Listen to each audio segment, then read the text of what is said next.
Dum dum dum dum bum bum bum bum dum dum dum dum dum dum.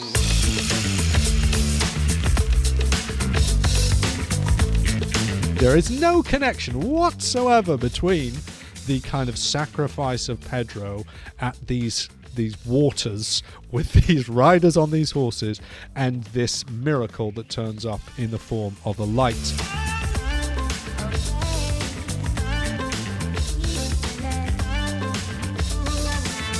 Hello and welcome to Popcorn Parenting. My name is James Cary and I'm joined as always by reformed mythologist Nate Morgan Locke. That was his voice on the little teaser there. This is the podcast about movies, mythology and the Messiah, or in the case of today's episode, Matriarchy, Prophet and Miracles. We're talking about Encanto.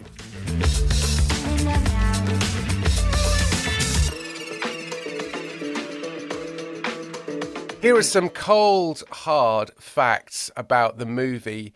It is a Disney movie. It's not a Pixar movie. It's a Disney movie, the 60th produced by the studio, directed by Jared Bush and Byron Howard. And Jared Bush is all over this. He is also the one who was had his fingerprints on Zootopia and Moana before this, and other bits and pieces. But those are the headlines. He was aided and abetted in this by Cherise Castro-Smith, who is a playwright and actor. And there were songs, of course, by the extraordinarily famous Lin-Manuel Miranda. All three of them, which partly explains why it's quite hard to hear what they're actually singing and saying, because he does like to pack it all in, doesn't he? That's a bit of a feature of his work. And the movie was released in the cinema, in the movies, because that can happen now in November. And it took 243 million at the box office, which is double what it cost to make. And it's now on Disney streaming, and it's clearly doing very, very well. Stephanie Beatriz plays the hero, Mirabel Madrigal. And she, of course, is better known as Diaz in Brooklyn Nine-Nine. So that's all right by me, because I'm a big fan of Brooklyn Nine-Nine. Should we dive in and talk about the first of our three headings, is matriarchy. Matriarchy. Yes, so incorporating slightly the inner world, just to give you a bit of a basic outline of what's going on, that Abuela, who is the matriarch of the Madrigal family, she has three children, one of whom we don't talk about, and her children have children, and one of those is Mirabel, and she is the main character of the film. Everyone in this family has some kind of gift or magical power, and this comes to them at a certain kind of coming of age point in their lives. They have this experience of being taken up into the second story of Casita, which is this enchanted house that they all live in. And they look at the candle and they find out, using this candle, what their magical gift and ability is going to be. And then these gifts are used for the benefit of the whole family. But the reason why I sort of picked out matriarchy is because you're sort of aware within the climate, the patriarchy is often talked about, and all the trouble that the patriarchy apparently brings, and the need for, revolutionary people to rise up and smash the patriarchy. And so it was very interesting to see in Encanto, you have a very obvious matriarchal situation, and the particular kind of challenge that family goes through, and why it might go through that, and the fears and the anxieties, and the sins of the grandmother who's running the show. It was certainly interesting that the men weren't the bad guys for once. I thought that was quite an interesting and refreshing thing. And it felt like a very feminine film, and I mean that mostly in a good way. I've got three older sisters, two daughters, a wife and a mother.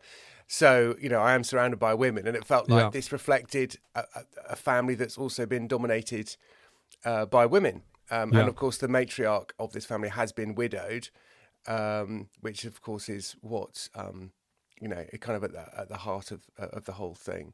You do get the sense it's another one of Disney's films where they have focused on a particular part of the world and said, let's tell an organic story that would come out of that kind of location. So this one's set in Colombia.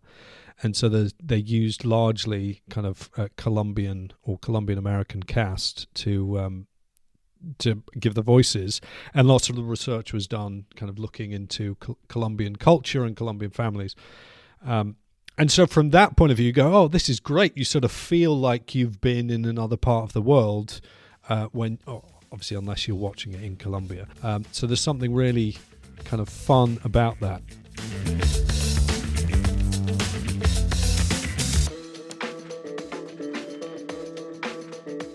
The issue is that Mirabel's sisters are feeling that they are locked into a set of expectations based upon their gifts, and which Abuela and the rest of the family doesn't allow them to be fully rounded human beings with other possibilities open to them. Now, so I was thinking about this with regard to, not just the family on the film, but also my own family, and thinking there is something wonderful about the stories that families tell themselves. So you pick out a little anecdote from someone's childhood and you say, oh, that is, that's so James. Oh, if you want to understand James, you've got it. This is the best story for what he's like. And of course, that's hilarious. And as you share those stories and people, are able to see themselves and reflect on who they are based upon the stories that they've been part of in the family, that's actually one of the best things about families, is that they have a character which is not dependent on any of the particular individuals, but is about the combination. The trouble is that can become a straitjacket which doesn't allow people to grow and doesn't allow people to change. And if someone is constantly being told, this is the kind of person that you are, and as they reflect on that, they start to feel constricted by it. They start to feel, well, there's more to me than that, actually. There's more going on than is being suggested here. I think that's really important. And I think the great thing about the Christian faith as it relates to the family and the individual is that the Christianity gives us a framework to understand the stories we tell about our families, which is kind of perpetually refreshing, right? You're not locked into being this kind of a person because of the story your family tells about, or the birth order, right? I'm the third son, or I'm the third child in my family, and that has a huge impact on the kind of person I am. But it's not determinative. It's not actually controlling who I am. And I think it's part of the reason, I'll stop talking a minute and you can jump in, but it's part of the reason why when someone gets engaged or married or finds someone outside the family who comes in, there can be quite a bit of tension, because if you've been oh, he's the sort of family idiot, oh, he's always messing about him, he's always kind of being stupid, he's not the smart one, right? He's the kind of, is that someone comes along and says, I think you're quite smart. I don't think they're being entirely honest about who you are. And that can start to help people to think, no, maybe I'm not determined by my family situation, and I'm not looking for only my family to tell me who I am. I'm growing and discovering who I am based upon a more objective viewpoint. And so the issue in Encanto is when you have a sort of controlling and restrictive family narrative which does not allow for people to be fully orbed human beings.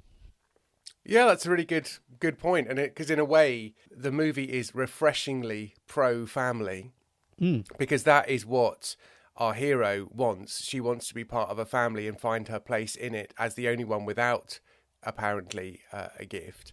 But at the same time, your role within that family shouldn't be defined by what the family says necessarily. So although families are fundamental building blocks ordained by God himself, they're not still ultimately definitive, are they? They don't define and your role within that family. You have a role to play within a family. If you are a father or a mother or a child, you have to honour your parents, all that kind of stuff. So you have duties to perform. But the fact that you were a bit goofy when you were 9 doesn't need to mean that you are always referred to as goofy for the rest of your life. And yet it does, doesn't it? And these things do take on a life of their own. It's such a tragedy when so many Christian families are, people talk about them feeling incredibly sort of oppressive, and places where, they felt restricted and they weren't properly understood. There was no opportunity for them to be interested in things or to talk things through. I would say that's arguably not a properly Christian family. The Christian family is aware of its necessity at one level, but it's also aware of its needing to exist within the wider body of both the church and the society, and for the need for God's word to be brought in to keep, to freshen the place up, to correct the errors of, personality, and when roles kind of become restrictive or oppressive or controlling. That's the breath of fresh air that the Word of God ought to be. And I think as we think about our second point for this film, it's where if you silence the prophets, you ruin everything. Oh, wow. Well, we'll get onto that in a moment. I've got 2 other things to say in response to what you've said.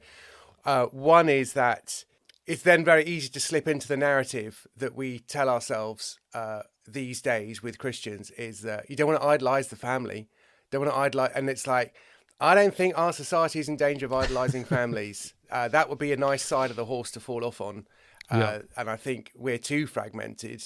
So I think the oppressively uber Christian family where questions are not tolerated, I think they're pretty rare these days.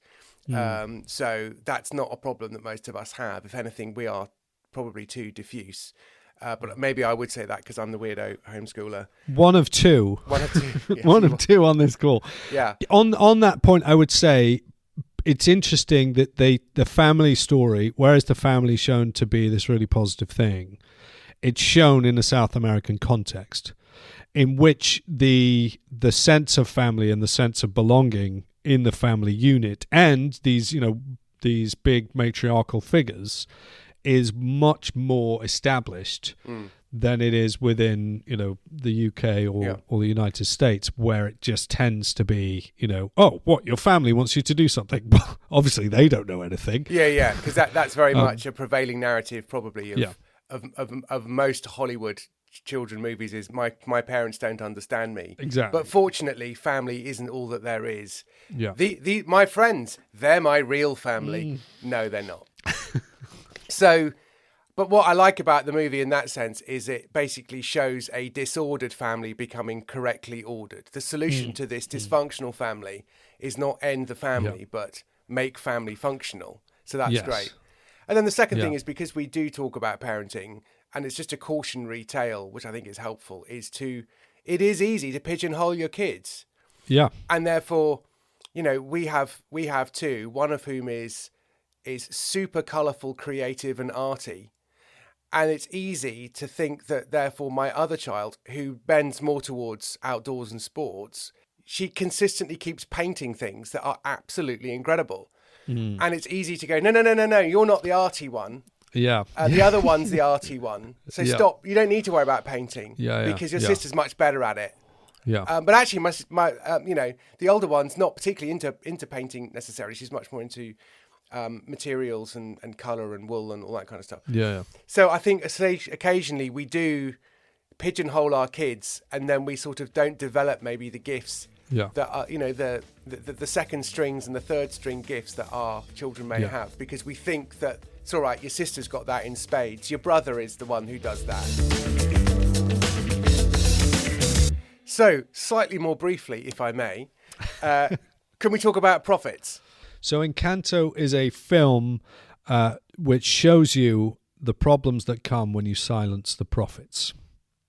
So the biggest hit song, and I don't really understand why it's the biggest hit song to come out of Encanto, is "We Don't Talk About Bruno," and it's because one of the triplets, the son of Abuela, is Bruno, and he kept telling people terrible things were going to happen, and those things then happened.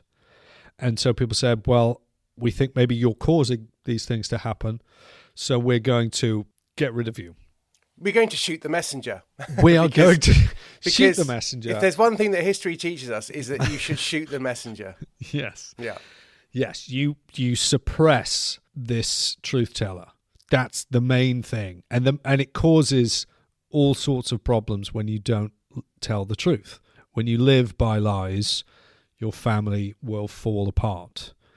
And Pedro as a character is just such a brilliant example of that. He's locked away. No one goes in there. We don't even talk about him. And we don't confront the reality of our family. We don't deal with the issue. We keep it suppressed because we're trying to keep up appearances. And so, yeah, I think it has significance both from individual family point of view. It has significance when any institution, okay, will not listen to a point of view because it's unsettling, and will try to suppress it and keep it away. It's very hard, and you can't keep it down for long. It will come up, right? And there's a great part of Romans 1, people who suppress the truth in unrighteousness. That's basically what the family madrigal does by not talking about Bruno. So I think from that point of view, that's such a powerful representation of the truth of suppressing the truth and unrighteousness. It's like when you try and hold like a beach ball underwater or something, it's going to pop up at some stage. Yeah, just how long do you want to hold it there? That's the only question is, how long have you got? Yes. You will actively need to keep this quiet. And it was interesting that Mirabel, what is it that makes her the heroine of the story, is that she reveals or she discovers he didn't do anything wrong. People just couldn't deal with their sin, or they couldn't deal with their imperfections in a way. And she finds that as she speaks to both of her sisters, that on a personal level they're dealing with that. And then she reveals that in terms of the whole family. And that is what causes the casita to break apart and crumble and die. Yeah. From a Christian point of view, you go, brilliant. You know, live not by lies. I mean, that isn't in the Bible, but it is Solzhenitsyn. Yeah. But there are other verses about not lying. Yes. And of course, there are prophets who say, if you carry on like this is what's going to happen. Yeah. And it does. So what is the gift that Bruno has? Bruno's gift is to be able to see what is going to happen. And you can either deal with that and go, we don't want that to happen, therefore we'll pretend you didn't say it and we'll try and shut you up. Or you can say, okay, given that this is the truth, this is reality, how do I behave and live in the light of that? And does that have a radical difference in terms of the way that I think about myself, the way that I think about my family, the way I think about the world around me, if I'm forced to confront inconvenient truth? Yeah. And I guess the parenting lesson here is the obvious one. Let's just say the obvious, because if it goes without saying, then no one says it. Okay. Is the fact that we need to have some difficult conversations at times, and we will live by lies very, very willingly, and we do need to make sure that we're not just sort of in denial about this, that, or the other. Spiritual problems, as well as, personal, psychological, familial relatives, especially extended family, may be very, very troublesome or disturbing in some ways, or caring for someone who doesn't wish to be cared for, or there's a whole load of difficult things that you have to have difficult conversations about. And in a way, that's, again, why being a Christian family and daily prayer time, praying the Lord's Prayer, give us this day our daily bread, forgive us our sins as we forgive those who sin against us. these are really serious things, and we cannot continue with grudges, unspoken things, denial, and we mustn't allow that.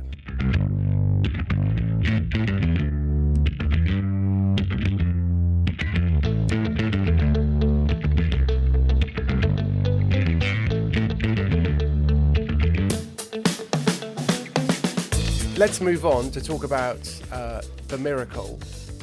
And in a way, I think one of the problems with the miracle, with the prophet thing, is they don't want to hear about the future because it feels like there's sort of nothing they can do about it. And it's like the rules of the game don't seem terribly clear. And I think that was probably my biggest bugbear with the movie, beyond the fact that it's 15 minutes too long, is that it's like, so is this based on anything? How does this magic? It's just so there was a candle, and then everyone gets a special power. Okay, but some people don't, and it's not clear why. And it kind of still isn't clear why she didn't, other than the fact that clearly the great cosmic know-it-all knew that she shouldn't, and that thereby, blah blah blah. Yeah. So it felt like the magic was sort of being made up on the hoof. Now, if you're going to make up magic, make it up at the start and own it, and that's probably fine. So on one level, I don't have a particularly storytelling gripe about it, but on a popcorn parenting, we liked, reformed mythology level, it's like, this feels a little bit made up to me. But I might be wrong about that, and you might say, oh, well, actually, this is ancient Mayan legend, blah, blah, blah. Because exactly the same issue as you. Just it seemed so capricious that there just happened to be this candle, which was also somehow a miracle, and it provided this community and this house and these gifts. But it wasn't entirely obvious where it came from or what was causing it to fall apart, right? It's annoying. There's a big revelation towards the end where she tells the story, and you go, I don't think that's explained as much as you think it does. Exactly, so there was still a candle on the ground. Exactly, yes. A candle just happened to come.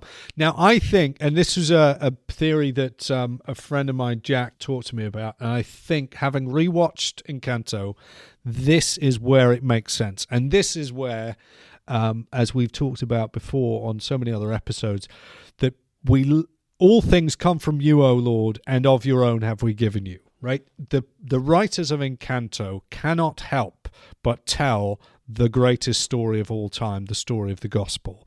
And this is where I think the story of the gospel relates to Encanto. So we have to look at the origin of the miracle. Where does the candle come in, and at what point in the story does it come in? Well, it comes in at the exact moment that Pedro, who is Abuela's husband, having just helped the people have this exodus out of the town that they were in, crossing through the river, okay, he turns back to face these four, are they four horsemen? It might be five, whatever I think it's it is. four. But he goes back to face the rider and the horse and is killed by them. At that exact point, when Pedro has gone back to try to deal with the enemy that's coming, to allow his wife and his children and all the rest of the community to pass through into safety, that's the point at which the miracle comes. Now, you could say, oh, well, that just happens to be very convenient, right? There is no connection whatsoever between the kind of sacrifice of Pedro at these waters with these riders on these horses and this miracle that turns up in the form of a light which leads the way, right? You could say, oh, this is all just, coincidence. Or you could say that there was something that the writers kind of know about the value of this sacrifice and the fact that his death effectively brings life for Abuela and the rest of the family and the rest of the community. I think when you see it that way, it makes so much more sense of what's going on in the rest of the story. Okay, so once the casita has all fallen apart and the miracle's completely fallen apart, where does Mirabel go to, and where does Abuela come to meet her for this eventual reconciliation and these kind of apologies? They meet at the river where Pedro died. and they apologize to each other for, expectations and, trying to do things in the wrong way and working against each other.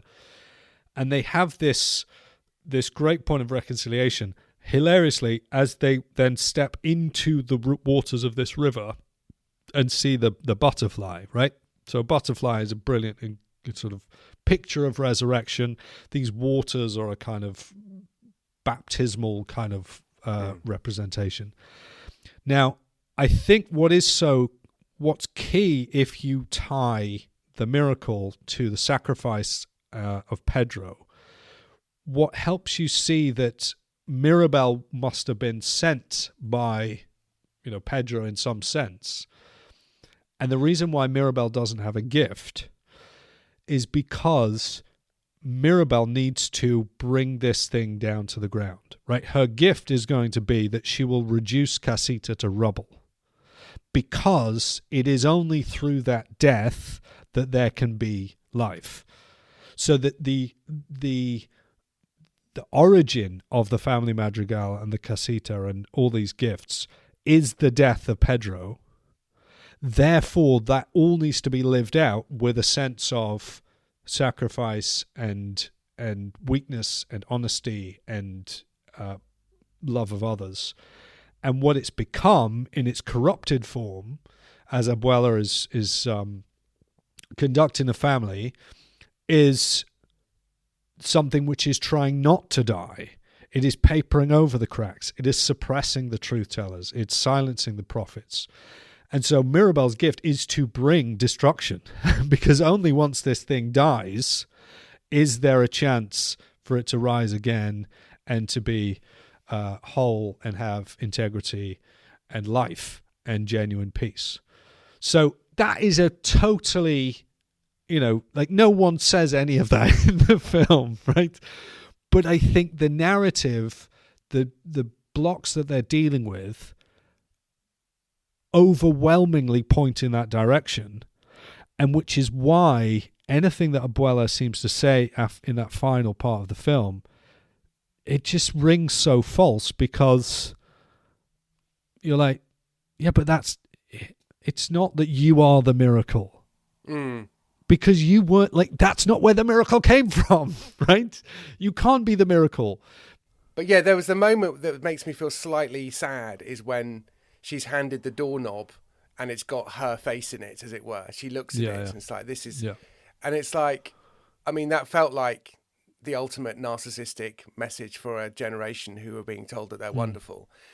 Another part of me just thought, well, actually, all she wants is a house and a home to be part of. And this is the doorknob to her house, where she gets to be with everybody else. And I've got a child who just wants to be at home with the rest of the family, and they just love it. And there's... like, their ideal birthday is doing what we do every day, which is basically be together at home. Yeah. So that's what Mirabel has been sort of aching for, is a home where she's not the odd one out and that everybody belongs. When Abuela realizes that the cracks are appearing and that the miracle is sort of needs to be saved, right? How do you save a miracle? She basically prays to Pedro, right? She opens up this little locket and she sort of, prays to him. Now, if they'd said, oh no, Pedro's sacrifice is the cause of this magic, maybe, as a Reformed mythologist, I would have said, look at this nonsense, ancestor worship. It's all kind of totally wrong. But it seems to me that the structure of the storytelling and the structure of what they already have is pointing in this direction, and that it makes more sense of what's going on. It's the simplest explanation for this kind of magic. And, all right, I like it because it's a profoundly Christian origin of the magic. But so when they say, oh no, you are the miracle, and we have this moment, it feels as though this is what we need to say. We need to tell people, well, just believe in yourself. You are the miracle. We're all the miracle, and we work together. And they have to sort of put this kind of secular humanist veneer over the top of something which is structured in such a gospel way. Yeah, supernatural. Yeah. Yeah. And that just feels like a real missed opportunity. But I guess you can pick that up in your conversation, because we should probably wrap this up. Oh, sure. And talk about, when you talk to your kids about it, what was your favourite bit, or who was your favourite character? Yeah. Do one or two of those gifts seem completely useless, like being rained on by your own cloud all the time? Yes. But, what questions would you be asking? So I think I would want to say, what was your favourite bit? Who's your favourite character? But who do you feel like you would be in this family? If this was Encanto was a story about our family, what kind of gifts do you think different people would have? So in that sense, it's a little bit like the sort of conversation you might have after Incredibles, right? Where the different superpowers are relative to those ages and stages of life. And I think that's a really interesting conversation to have about, what sort of power and gift do you think you have within our family? And, just to take those three things, think about that idea of the gifts and the family stories, ask conversations about what are the stories that make most sense of our family? What is the sort of the origin story of our family? Is it when mummy moved to this place and she met daddy, or whatever it is? And to ask those sorts of questions to see what your kids have picked up on, and to ask what do we think are the emblematic stories about us individually, what best sums us up, and what are the ways that we might, and this could be an awkward conversation, what are the ways that we feel a little bit, maybe pigeonholed. I mean, that's for older children, I think, but not necessarily. It could be, it could be the case. You'd have that chat with a real young child, and that's a different thing to the question of what's the real you, right? Because we don't know how to answer that question. Actually, we're not very good at that. But what sorts of things are you interested in that you might not normally get a chance to do? I mean, I think for me, as you were saying that, there are loads of open-ended questions you can ask as a result of this movie, and don't make the mistake of the anti-hero in the movie, which is try to control the conversation so everyone says the right thing. It is being open to the possibly chaotic, unexpected, worryingly truthful responses that your kids might have. And it may be they identify with a completely different character from what you thought they would identify with. And maybe you've got them wrong. Yeah. Maybe they've misunderstood what the character is or whatever. But it's quite likely they haven't, because they're not stupid. They do tend to understand how movies work. Any conversation which is truthful and expressive and honest and, where people listen, I think is going to be well worth having, isn't it? Yes, definitely. We've always slightly resisted this idea of, and now sit down and have a conversation about the movie. So this is a thing that will, might come up at different points. And if it's a movie that your kids enjoy and want to listen to the soundtrack again and again, my condolences. Well, I mean, we heard it quite a bit, but if you're in that situation, then there's obviously going to be a lot more opportunity to think about the film from a Christian point of view than if they sort of watch it and go, okay, whatever. Thanks very much, Nate. Thanks very much for listening, everyone. Do tell your friends about this podcast. People who do listen seem to like it, so why not nudge it along to a friend? That would be great. Thanks for joining us, Nate. Thank you very much. Let's do this again sometime. Cheerio. Bye-bye.